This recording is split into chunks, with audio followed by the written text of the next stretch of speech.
aku excited banget buat ngambil peran sebagai Bu Dinar ya, yang mana itu jadi istrinya Mas Satpol di film Mas Satpol ini adalah selain buat film yang bisa mengentertain masyarakat, di dalam film ini juga ada unsur edukasinya. Itu cita-cita saya untuk bekerja dengan cara mudah mendapatkan uang. Aku dulu sekolah, aku butet. Tertantang ketika apa ya? Ini kan tidak semua orang berani, nggak punya orang punya kesempatan seperti saya. Jadi kenapa enggak? Ada modalnya. Karena itu bukan peran sebenarnya, itu keseharian kesehatan. Iya. Kita memang tiap harinya itu tuh kalau melihat sesuatu yang sedikit menonjol itu selalu di komen. Apalagi ini apalagi casting filmnya Satpol PP. Wah, sangat Awalnya sih ya ragu-ragu karena di situ mungkin di film sebelumnya itu untuk perawaan seperti saya itu jadi petugas keamanan, tapi di skrip yang ditawarkan ke saya pada saat itu sama Mas Arga itu jadi pedagang jagung yang digaruk Satpol PP. Nah itu menjadi tantangan bagi saya untuk memerankan seorang pedagang yang digaruk. Ya saya jawab untuk latihan jadi RT beneran.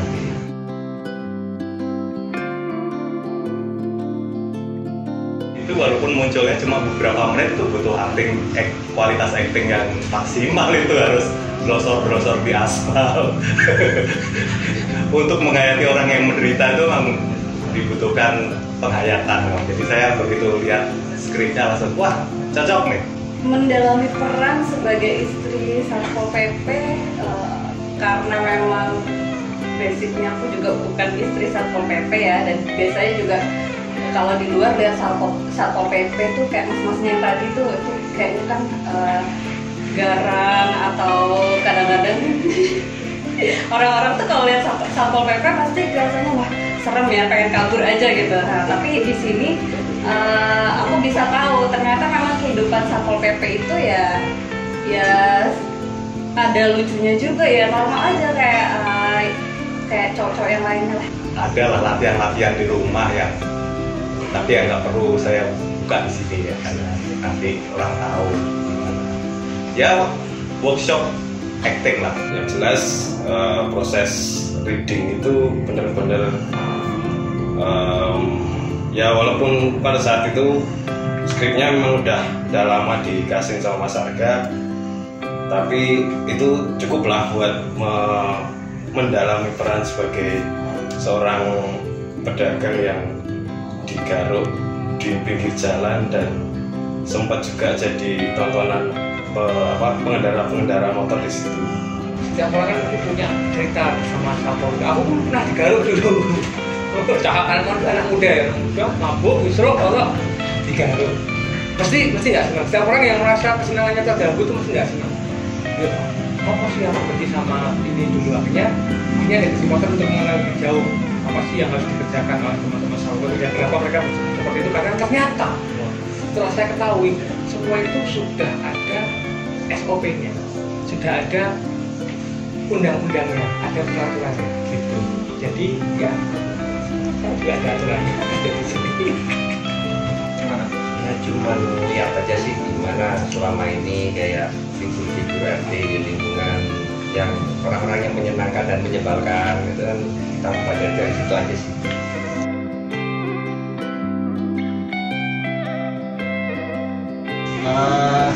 Kesulitannya itu ekonomi kalau kita jadi tawaran kayak gitu langsung kita terima. Mas ngantuk kalau lapar. Kalau saya Grogi mas, sama kamera itu saya kurang apa ya mas, kadang mas pokoknya ruwet kalau kamera aja. Ada jadwal. Saya kan sebenarnya Selasa, Rabu, Kamis, Jumat, Sabtu, Minggu nganggur. Nah, jadwal nganggurnya terganggu gara-gara sopir Satpol ini. Jadi ya mau nggak mau ya wes lah apalah aku berbalon untuk sapol siapa tahu dia diangkat jadi S22. Nggak ada sih karena saya udah siap 200% sih, bahkan saya siap kalau ada adegan action gitu misalnya didorong dari truk terus ternyata malah nggak ada, ya udah bagi saya tuh udah ringan banget kemarin tuh, kurang lama lah. Misal kalau suruh tidur di aspal biasanya 3 jam itu saya kuat lah masih. Kalau kendala ini kan karena memang hampir semua yang ikut terlibat ini baru pertama kali ya, tidak berpengalaman. Tapi ada Mas Jalu gitu ya, dan kameramennya dan krunya, sehingga kita sedikit banyak itu nggak terlalu keluar jauh dari track. Jadi ketika ada mungkin miss jadwal, miss dan lain-lain, kita minta saran Mas Jalu, kita sempat berhasil untuk memecahkan beberapa solusi yang itu sangat berguna buat kita. Jadi ya, Kalau teater mungkin ada usaha-usaha untuk apa ya, menghiperboliskan gitu ya, maksudnya supaya satu panggung kelihatan. Tapi kalau kemarin kan kita tidak perlu hiperbolis, tapi lebih berusaha mengangkat detail keadaan kasus nyatanya yang terjadi di masyarakat kayak apa ya, dia kayak ngerasanya nggak perlu, coba lihat nggak perlu gitu. kalau saya lebih karena ini ya teater tradisional ya, jadi terlalu kebiasaan improve. Jadi kalau di film kita dituntut untuk tanggung jawab dengan naskahnya, kalimatnya, jadi biar lawan mainnya itu ya agak bisa mengimbangi. Itu sih ya, bukan kesulitan tapi effort yang ya tantangan buat kita. Untuk mengelola properti ada yang miss, dia lupa, akhirnya kita pakai plan A, B, C, D, E, F, G untuk biar sesuai dengan skrip. Udah selebihnya ya kita ikutin alurnya aja, dan yang penting nggak molor dari jadwal produksi. Yang jelas capek mas. Itu pada saat itu yang jelas karena multikan kan memang harus adegan berulang-ulang, dan scene bagian lari ke sana kemari dan narik properti atau meja dagangan yang di situ tuh membutuhkan tenaga ekstra.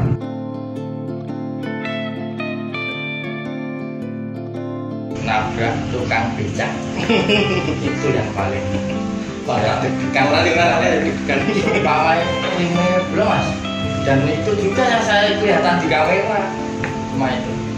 momen yang bisa dibilang kerja bakti ya, kerja bakti yang ada masyarakat dan provokator 2 itu ya sebenarnya seandainya diizinkan lebih improve mungkin akan lebih seru, cuman ya keterbatasan karena improve-nya kurang beretika nantinya jadinya ya menjurus ke arah sedikit saru dan saru banget, jadinya ya apa ya, rasanya kurang los aja sih.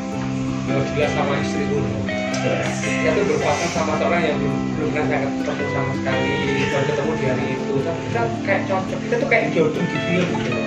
Yang semoga tidak menutup kemungkinan mereka menjadi teman profesi. Asal istri saya.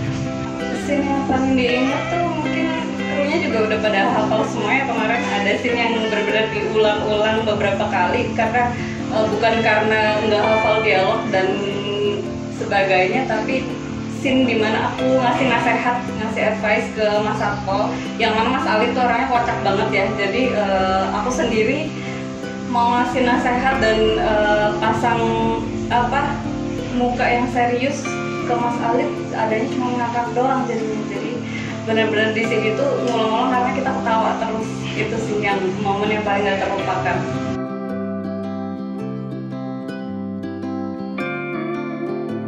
Kerja sama tim kayaknya keren banget.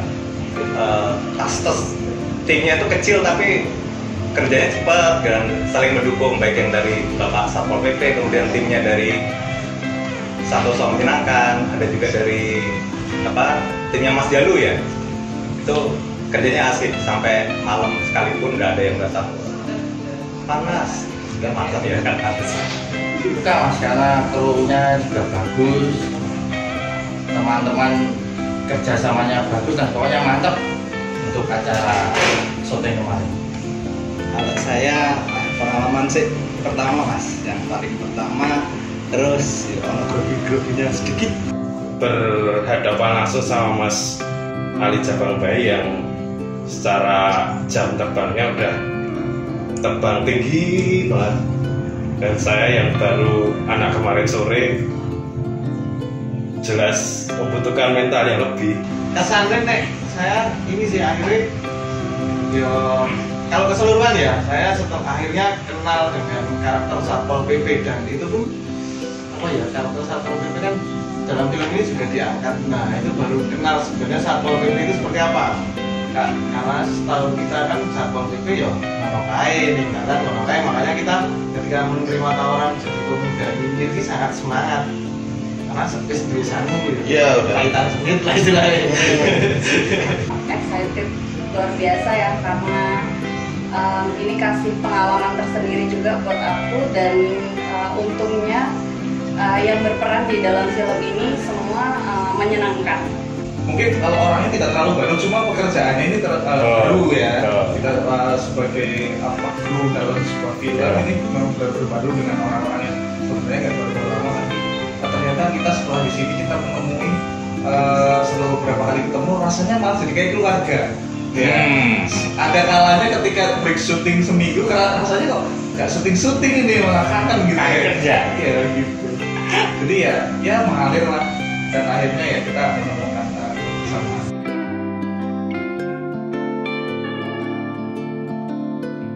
Jangan pernah menilai sesuatu itu kalau kita belum mengenal ya, karena Satpol PP itu kan kadang identiknya itu cuma yang orang kan orang nggak punya hati nurani. Salah sih kalau saya, ya mungkin ada satu dua oknum yang seperti itu, tapi tidak berarti semua. Menurut saya ya kenalilah suatu profesi apa dan niat ya. Harapannya yang jelas bisa memberi kepuasan pada seluruh penonton yang dengan pengemasan sosok Mas Satpol yang diperankan oleh Mas Ali Jabang Bayi tentunya membawa pesan-pesan penting dan pesan-pesan moral bahwa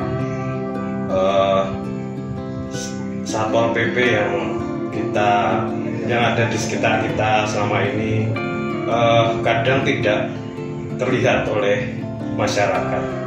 Tentunya harapannya itu menjadikan semoga dapat menjadi inspirasi dan apresiasi untuk baik masyarakat maupun teman-teman di Satpol PP. Jangan pernah menilai sesuatu itu kalau kita belum mengenal ya, karena Satpol PP itu kan kadang identiknya itu cuma yang orang kan orang nggak punya hati nurani.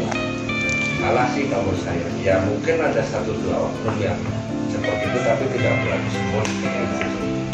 Menurut saya ya kenalilah suatu profesi apa dan niat ya. Abaikanlah yang kemarin-kemarin kiranya negatif soal Mas Satpol. Terus kedua, ikutin selanjutnya di 2022 mungkin ada kelanjutan dari serial Mas Satpol ini. Oke, nanti harapannya nanti kalau masyarakat sudah nonton bisa lebih mencintai Satpol PP. Mau jadi Satpol PP beneran? Tadi udah saya ajukan ke Pak Komandan, katanya saya tidak lolos.